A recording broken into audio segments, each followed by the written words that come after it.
येणार तर आपण आपल्या इथं आपण गेले आपण आहे पिकावरती जरी समजा त्यांना काही अडचण आली तर आपण काहीतरी करू, डाळ भात करू, तिखट भात करू, काय असेल ते करू. पण आज पूर्ण दिवस इथं आमच्या महाराजांचं प्रवचन कीर्तन हे काय आहे, कपडे वाळत झाला खूप छान पद्धतीने. आणि हा सगळ्यात पहिला विषय गणेश भोईटेने माझ्या मुंबईला असतानाच कानावर घातला.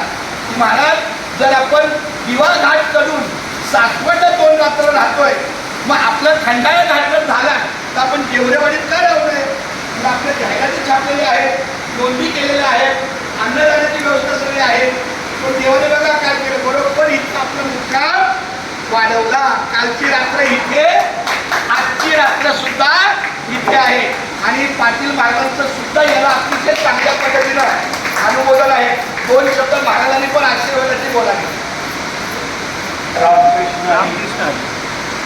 भजनामध्ये आता काय वेळ घालवण्यापेक्षा भजनामध्ये वेळ घालवा. जो टाइम आहे नामचिंतनासाठी आपण निघालेलो आहोत. पायी वारी आहे. त्या ठिकाणी अतिवृष्टी होते, बाहेर जाण्याचा प्रयास कोणी करू नका. अतिशय शरीराला त्रास होईल असं कुठलंही कर्म करू नका. आणि या ठिकाणी आपण